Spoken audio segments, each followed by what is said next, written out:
నమస్కారం, నేను మీ నిజం చంద్రబోస్. వెల్కమ్ టు నిజం మీడియా. మన నిజం మీడియాలో ప్రసారం అయ్యేటువంటి నిజం నిర్ధారణ కార్యక్రమానికి స్వాగతం. ఈరోజు నిజ నిర్ధారణలో భాగంగా డాక్టర్ బిఆర్ అంబేద్కర్ కోనసీమ జిల్లా పి గన్నవరం నియోజకవర్గం కుందాలపల్లి గ్రామంలో ఒక దళిత సామాజిక వర్గానికి సంబంధించినటువంటి శవాన్ని అంత్యక్రియలకు తీసుకెళ్తున్నటువంటి సందర్భంలో కాపు సామాజిక వర్గానికి సంబంధించినటువంటి వ్యక్తులు అడ్డుకున్నటువంటి అంశం మీద జాతీయ ఎస్సీ కమిషన్ సీరియస్ అయింది. అయితే ఈ నేపథ్యంలో అంతకు ముందే ఆ జిల్లాకు సంబంధించినటువంటి పోలీస్ శాఖ వారు ఎవరైనా ఈ అంశాల మీద సోషల్ మీడియాలో మాట్లాడినా, లేదు ఆ గ్రామంలో ఎవరైనా సభలు పెట్టినా సమావేశాలు పెట్టినా వాళ్ళ మీద చర్యలుంటాయి, ఎవరు కూడా మాట్లాడొద్దని సర్క్యులర్ రిలీజ్ చేశారు. అయితే ఈ విధంగా చేసిన తరువాత నేషనల్ ఎస్సీ కమిషన్ అనేది సీరియస్ అవడంతో వాళ్ళని చెంపక పెట్టి కొట్టినట్టుంది. అయితే వీటన్నిటి మీద ఇంత జరుగుతున్నా కానీ ఒక దొంగ కనపట్టదు. ఆ దొంగే సనాతని అని చెప్పుకునేటువంటి పవన్ కళ్యాణ్ గారు. అసలు ఆయన నేను మాలకులమే అని చెప్పేసి కూడా మాట్లాడాడు. కానీ ఇప్పుడు ఎక్కడ దాక్కున్నాడో, ఏం చేస్తున్నాడు అనేది ప్రతిదీ ఆధారంతో నిజం మీడియా మేము ముందుంచుతుంది. ప్రేక్షకులు వీడియోను మొత్తం చూసిన తర్వాత మీరే నిజాన్ని నిర్ధారించేటువంటి ప్రయత్నం చేయండి. వీడియోలోకి వెళ్ళబోయే ముందు ఒక మాటని నోట్ చేసి పెట్టుకోండి. నోట్ చేసి పెట్టుకున్నటువంటి ఆ మాటనే అండర్లైన్ చేసి పెట్టుకోండి. నిజం మీడియా అనేది ఏ పార్టీకి అనుకూలమైనటువంటి మీడియా కాదు, అదే సందర్భంలో ఏ పార్టీకి వ్యతిరేకమైనటువంటి మీడియా కూడా కాదు. ఉన్నది ఉన్నట్టుగా నిజాలను మాత్రమే చెప్తుంది. నిజాలను మాత్రమే చూడాలి, వినాలి అనుకున్న వాళ్ళు మాత్రమే వీడియోను చూసేటువంటి ప్రయత్నం చేయండి. నచ్చితే లైక్ చేయండి, మరింత మందికి షేర్ చేసేటువంటి ప్రయత్నం కూడా చేయండి. ఓకే, ఒకసారి పోలీసు వారు, నేను నిన్న ఒక వీడియో చేశాను, ఆ వీడియోకు ముందే హెచ్చరిక జారీ చేశారు. అయినా కానీ అలాంటి హెచ్చరికలు మనం పట్టించుకోం కదా. వాళ్ళు ఏమి హెచ్చరిక జారీ చేశారో, ఏం ప్రకటన ఇచ్చారో డిస్ప్లే చేసి చదువుతాను చూడండి ఒకసారి. కుల వివాదాలను రెచ్చగొట్టే చర్యలు, సోషల్ మీడియా పోస్టులు చేయవద్దని, అలాంటి చర్యలపై చట్టపరమైన చర్యలు తీసుకుంటామని అధికారులు తెలిపారు. ప్రస్తుతం కుండావల్లి గ్రామంలో 144 సెక్షన్ మరియు సెక్షన్ 30 పోలీస్ యాక్ట్ అమల్లో ఉన్నందున ఎవరు బయట నుంచి వెళ్ళి కుందాలవల్లి గ్రామంలో సభలు, సమావేశాలు, ఊరేగింపులు నిర్వహించకూడదని తెలియజేస్తున్నాము. ఆ గ్రామంలో సాధారణ పరిస్థితులు వచ్చే వరకు పోలీసు వారికి సహకరించవలసిందిగా కోరుచున్నాము. ఇట్లు subdivision police officer Kothapeta. Okay, చూసారు కదా. అంటే బయట నుంచి ఎవరు నాయకులు రావద్దు. ఎందుకు రావద్దు అంటున్నారు వాళ్ళు? బయట నుంచి నాయకులు వచ్చారు కాబట్టి, హర్ష్ కుమార్ గారి యొక్క కొడుకు అక్కడికి వచ్చాడు కాబట్టి సంఘటన జరిగిన 3 రోజుల తర్వాత ఎఫ్ఐఆర్ కట్టవలసి వచ్చింది పోలీసు వారికి. ఓకే, వాళ్ళ కుమారుడు వచ్చేళ్ళిన తర్వాత కూడా ఇంకా వాళ్ళని అరెస్ట్ చేసి రిమాండ్కు పెట్టలేదని మళ్ళా హర్ష్ కుమార్ గారు వచ్చారు కాబట్టి ఇది మీడియాలోను సోషల్ మీడియాలోను వైరల్ అయింది. ఈ వైరల్ అయిన నేపథ్యంలో ఇంకా బయట నుంచి నేతలు ఎవరన్నా వస్తే నాలాంటోడు మాట్లాడుతున్నాడుగా, ఈ నేతలందరూ ఎక్కడికి పోయారు, ఏం చేస్తున్నారు, ఎందుకు వెళ్ళరు, ఆ గ్రామంలో ఎందుకు కలవరు, ప్రజలను ఎందుకు పరామర్శించరు, నాలాంటోడు మాట్లాడుతున్నారు కదా. ఇంకా వెళితే ఎక్కడ ఉధృతమవుతుందో, ఎక్కడ దోషుల మీద కఠినమైనటువంటి చర్యలు తీసుకోవాల్సి వస్తుందని చెప్పేసి మనోళ్ళు ఒక పత్రికా ప్రకటన ఇచ్చి హెచ్చరికలు జారీ చేశారు. అయినా మేము తగ్గకుండా వీడియో చేసాం, ఆల్రెడీ దాన్ని మీరు అందరూ చూసుంటారు. అయితే ఇప్పుడు జాతీయ ఎస్సీ కమిషన్ ఏమని స్పందించిందో ఒకసారి చూడండి. కుందాలపల్లి ఘటనపై జాతీయ ఎస్సీ కమిషన్ నోటీసులు. పి గన్నవరం మండలం కుందాలపల్లిలో దళితుడు కాట్రు శ్రీనివాస్ మృతదేహాన్ని శ్మశానానికి తరలిస్తుండగా అడ్డుకున్న ఘటనను జాతీయ ఎస్సీ కమిషన్ సుమోటోగా స్వీకరించి శనివారం అధికారులకు నోటీసులు జారీ చేసింది. రోడ్డుపై వేసిన పెళ్లి పందిరిలో నుంచి మృతదేహాన్ని తీసుకువెళ్లడాన్ని ఒక వర్గం అడ్డుకోవడం, ఎస్సీ వర్గాలపై, ఈ లైన్ అండర్లైన్ చేసుకోండి, ఎస్సీ వర్గాలపై దోషులకు దివ్వడం వంటి ఆరోపణలు వచ్చాయి. దీనిపై 5 రోజుల్లో నివేదిక ఇవ్వాలని అధికారులకు నోటీసులు జారీ చేశారు. జాతీయ ఎస్సీ కమిషన్ వారు నోటీసులు ఇచ్చినందుకు ఖచ్చితంగా నిజం మీడియా తరపున వాళ్ళకి ధన్యవాదాలు తెలియజేస్తున్నాం. అయితే ఇప్పుడు లాస్ట్ ఘట్టంలోకి మనం వచ్చాం. సనాతని గతంలో అతను 2 చోట్ల ఓడిపోయినప్పుడు ఏం మాట్లాడాడు ఒకసారి వినండి, మీకు వినిపిస్తాను. నేను ప్రతిదీ ఎవిడెన్స్ ఉంటుందండి, ఎవిడెన్స్ లేకుండా ఏం మాట్లాడు వినండి. కులాల పేరు మీద తిట్టి, కులం పేరు మీద తిడుతుంటే మీకు పౌరుషం రాదా? నాకు వచ్చింది పౌరుషం, నాకు ఆవేదన వచ్చింది, నాకు కోపం వచ్చింది, మీకు రా. ఎట్టుకుపోతున్నాడు చూసారా, ఎలా అరుస్తున్నాడు చూసారా. 2 చోట్ల ఓడిపోయినప్పుడు ఎస్సీ కులాల పేర్లతో తిడితే మీ కోపం రాదా? నాకు వచ్చింది, నాకు ఆవేశం వచ్చింది, నాకు బాధ వచ్చింది. ఇప్పుడు ఎక్కడికి పోయావు? ఈ ఆవేశాన్ని ఏడ బండబెట్టావు? ఆవేశాన్ని ఏడ దాచిపెట్టావు? సమాధానం చెప్పు. అంటే ప్రతిపక్షంలో ఉండి 2 చోట్ల ఓడిపోయినప్పుడు, కనీసం ఎమ్మెల్యే కూడా కానప్పుడు మా వర్గాల బిడ్డల్ని రెచ్చగొట్టడానికి ఎస్సీ కులాల పేర్లతో తిడితే మీకు రోషం రాదా? నాకు వచ్చిందని ఊగుగా మాట్లాడాడు. ఎంత దొంగో చూడండి. ఇంకేమంటున్నాడు వినండి.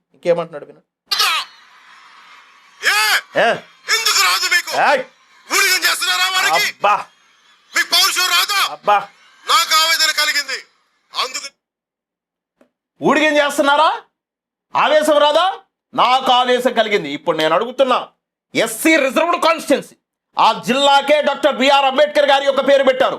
ఆ అంబేద్కర్ గారు పేరు పెట్టినటువంటి జిల్లాలో ఆ సామాజిక వర్గాలకు సంబంధించినటువంటి ప్రజలకి ఎస్సీ రిజర్వ్డ్ కాన్స్టిట్యున్సీలో ఒక మాల సామాజిక వర్గానికి సంబంధించినటువంటి ఎమ్మెల్యే ఉన్న ఆ నియోజకవర్గంలో అదే మాల సామాజిక వర్గానికి సంబంధించినటువంటి ఒక వ్యక్తి చనిపోతే ఆ శవాన్ని వెళ్లకుండా అడ్డుకుంది నీ కులానికి సంబంధించిన కాపులు. ఇప్పుడు ఎక్కడ బండుకున్నావు? ఎవరికి ఊడిగం చేస్తున్నావు? సమాధానం చెప్పి. ఎవరికి ఊడిగం చేస్తున్నావు? ఎవరి దగ్గర ఊడిగం చేస్తున్నావు? ఎంత జీతం తీసుకుంటున్నావు? ఎంత నీ ప్యాకేజీ? నువ్వు ఊడిగం చేస్తున్నందుకు నీ ప్యాకేజ్ ఎంతో సమాధానం చెప్పు. నువ్వన్న మాటలే నీకు రావటం లేదా రోషం? వచ్చింది మాకు రోషం. ఇప్పుడు మేము రోషంతోటే మాట్లాడుతున్నాం, మేము పౌరుషంతోటే మాట్లాడుతున్నాం. నువ్వన్న మాటలు నీకు ఉటంకించి చెప్తున్నావు. ఎవరికి ఊడిగం చేస్తున్నావో నువ్వు సమాధానం చెప్పు. మా బిడ్డలని కులం పేర్లతోటి దూషించారని చెప్పేసి ఎస్సీ కమిషనే నోటీసులు జారీ చేసింది. అది కూడా ఎప్పుడు? చనిపోయిన తర్వాత. మా బతికున్నప్పుడు తిట్టారు, కొట్టారు, చంపారు, ఓకే, వీటన్నిటి గురించి నేను మాట్లాడు. చచ్చిన తర్వాత కూడా మా శవాన్ని పాతి పెట్టడానికి తీసుకెళ్తున్నటువంటి శవాన్ని కూడా కులం పేరుతో దూషిస్తే ఎక్కడ పండిరావు? యాడ దాక్కున్నావు? ఎవరికి ఊడిగం చేస్తున్నావు? ఊడిగం చేస్తున్నందుకు నీకు ఇస్తున్నటువంటి జీతం ఎంత? సమాధానం చెప్పు. ప్రతిదీ ఆధారాలతోటే మాట్లాడుతున్నాను. ఇంకా ఎక్స్ట్రీమ్లోకి వెళ్ళి ఏమన్నాడు ఒకసారి వినిపిస్తాను, వినండి. చాలా జాగ్రత్తగా వినండి, ఇది మనకు చాలా అవసరం. కులాలను తీలేవు. చెప్పు. మనం అంబేద్కర్ గారు చెప్పినట్టుగా కుల నిర్మూలన జరగాలి అంటే కులాలను అర్థం చేసుకోవాలి. కులాలు అవి మన సాంస్కృతిక మూలాలు, మనం ఏం చేయలేం. నేను అణగారిన వర్గానికి అయినప్పటికీ కూడా నా మాల కులాన్ని నేను వదులుకోవడం నాకు ఇష్టం లేదు. నాకేందా గొప్ప కూడా నా మాల కులాన్ని నేను వదులుకోవడం నాకు ఇష్టం లేదు. నాకేందా గొప్ప కూడా అయినప్పటికీ కూడా నా మాల కులాన్ని నేను వదులుకోవడం నాకు ఇష్టం లేదు. నాకేందా గొప్ప కూడా. అర్థమైందా? మీకు అర్థమైందా? నేను ఎందుకు 3 సార్లు వినిపించాను? అర్థమైందా? నేను అణగారిన వర్గాలను అయినప్పటికీ అన్నాడు. ఆయన అణగారిన వర్గం ఏందో నాకైతే అర్థం కాల. అణగారిన వర్గాలంటే బీసీలకు సంబంధించినటువంటి బిడ్డలని అణగారిన బిడ్డలు అంటారు. ఓకే, ఈయన కాపు సామాజిక వర్గం. సరే, అది కూడా వదిలేద్దాం. ఓకే, అది కూడా వదిలేద్దాం. కొన్ని చోట్ల వాళ్ళు బీసీలో ఉన్నారు కాబట్టి దాన్ని కూడా వదిలేద్దాం. ఓకే, కానీ ఇంకొక మాట ఏమన్నాడు? నా మాల కులాన్ని నేను వదులుకోను అన్నాడు. నువ్వు మాల కులమా? ఏంటిది? ఎన్నికలకు ముందు నా మాల కులాన్ని నేను వదులుకోనంటే నువ్వు మాల కులంలో పుట్టావా? అసలు ఇన్ని పచ్చి అబద్ధాలు ఎక్కడ ఆడేవయ్యా? అసలు ఆడడానికి నోరెలా వచ్చిందయ్యా? ఆ రోజున మాట్లాడి మాల కులంలో నువ్వు పుట్టినట్టు, నువ్వేదో మాలాయనమైనట్టు, నా మాల కులాన్ని నేను వదులుకోను అని చెప్పినటువంటి పవన్ కళ్యాణ్ ఇప్పుడు నీ ఎమ్మెల్యే నియోజకవర్గంలో గెలిచినటువంటి ఎమ్మెల్యే ఉన్నాడు, జనసేన పార్టీకి సంబంధించినటువంటి సత్యనారాయణ ఎమ్మెల్యే. ఆ నియోజకవర్గంలోనే నీ మాలకులం అని చెప్తున్నావే, అదే మాలకులానికి ఈ రోజున అవమానం జరిగింది. ఎక్కడ పండినావు? ఓకే, పిఠాపురంలో మాల పేటని వెలివేశారు. దాన్ని కూడా నేను అప్పుడు కూడా వీడియోలు చేశాను, దాన్ని కూడా పక్కన పెడదాం. స్కూల్లో కులం ప్రవేశించింది, మాల పిల్లల్ని తిట్టారు, దాన్ని కూడా పక్కన పెడదాం. ఇలాంతా బతుకున్నోళ్ళు బతుకున్నప్పుడు పేటలను వెలివేయడం, స్కూల్లో చదువుకునేటువంటి పిల్లల్ని మీరు ఈ కులం రా, మీరు అంటరాని వాళ్ళు రా, మీరు మాలోళ్ళు రా అని గుర్తు చేసే విధంగా నీ సొంత నియోజకవర్గంలోనే చేయించావు. ఓకే, అయినా కానీ వదిలిపెట్టుకోకుండా మీరు తిడుతున్నారు, పడుతున్నారు, పడుతున్నాము అయినా కూడా ఇవన్నీ పడుతున్నా, మమ్మల్ని కొట్టినా చంపినా మేము పడుతున్నాం. అయినా చచ్చిన తర్వాత శవానికి కూడా ఎంత లెక్కలేని తరంగా నువ్వు చేయించావయ్యా అంటే పిఠాపురంలో జరిగిన నేను అంత బాధపడేవాడిని కాదు. ఈ ఇన్సిడెంట్ పిఠాపురంలో జరిగిన అంత బాధపడేవాడిని కాదు. పిఠాపురంలో జరిగిన దళితులు ఏం పీకలేకపోయారు. గతంలో నేను చెప్పినటువంటి వీడియోలు చూసుకోనైనా పౌరుషం తెచ్చుకోలేకపోయారు. కాబట్టి పిఠాపురం కాదురా, మీ ఎస్సీలు రిజర్వ్డ్గా ఉన్నటువంటి నియోజకవర్గంలోనే జరిగినాయి. మీ ఎస్సీ రిజర్వ్డ్ ఎవరైతే మాల సామాజిక వర్గానికి సంబంధించినటువంటి ఎమ్మెల్యే ఉన్నాడో ఆ ఎమ్మెల్యే ఉన్నటువంటి నియోజకవర్గంలోనే బ్రతికున్న మనుషులకు కాదు, చచ్చిన శవాలకు కూడా మేము కులవివక్ష చూపిస్తాము. ఆ శవాలని మా రోడ్ల మీదుగా తీసుకెళ్ళడానికి కూడా మేము ఒప్పుకోమని చెప్పేసి ఈ రోజున కులం పేరుతో దూషించారని ఎస్సీ కమిషనే నోటీసులు ఇచ్చినా కానీ ఈ సనాతని ఎక్కడ పడుకున్నాడో అర్థం కావటలా, ఎక్కడ దాక్కున్నాడో అర్థం కావటలా. అప్పుడేమో రెచ్చగొడితివి, అప్పుడేమో ఎస్సీ కులాల పేర్లతో తిరిగితే రోషం రాదని రెచ్చగొడితివి. మా బిడ్డలు రెచ్చిపోయే నీ ఎంట తిరిగే, బైకులు వేసుకొని తిరిగే, ఊరేగింపులు చేసే, పెట్రోల్ సొంతగా కొట్టించుకొని తిరిగే, మా పవను అని అరిచే. గెలిపిస్తేనే 2 చోట్ల ఓడిపోయి ఎందుకు పనికిరాని ఒక ఎమ్మెల్యే కూడా కానటువంటి ఒక వ్యక్తిని తీసుకొచ్చి, ఒక అనామకుడిని తీసుకొచ్చి ఈ రోజు రాష్ట్రానికి ఉప ముఖ్యమంత్రిని చేశా. ఉప ముఖ్యమంత్రి అయిన తరువాత నీ మాటలే నువ్వు, నీకు రోషము, పౌరుషము, త్యాగాలు ఇవన్నీ ఉడికిపోవడం, ఊగిపోవడం ఇవన్నీ పక్కన పెట్టబ్బా. నీ రోషాన్ని, పౌరుషాన్ని, ఉడికిపోవడాన్ని, ఊగిపోవడాన్ని, గంతులేయడాన్ని ఇదంతా పక్కన పెట్టు. మామూలుగా స్పందించరాది, మామూలుగా ఒక లెటర్ రిలీజ్ చేయరాది. అసలు నువ్వు స్పందించడం పక్కన పెట్టు, ఊగిపోయిన నువ్వు స్పందించడం పక్కన పెట్టు. మీ ఎమ్మెల్యే ఉన్నాడు కదా, అదే నియోజకవర్గానికి సంబంధించినటువంటి మీ పార్టీ ఎమ్మెల్యే ఉన్నాడు కదా, మీకు బానిసగా పనిచేస్తున్నటువంటి ఒక మాల సామాజిక వర్గానికి సంబంధించిన ఎమ్మెల్యే ఉన్నాడు కదా, అతనితో మాట్లాడి అతను కూడా మాట్లాడ్డా? అంటే అంత చులకనైపోయా మా బతుకులు. చులకనైపోగా ఎస్సీ కమిషన్ నోటీసులు ఇవ్వకముందు పోలీసులు హెచ్చరికలు జారీ చేస్తారా?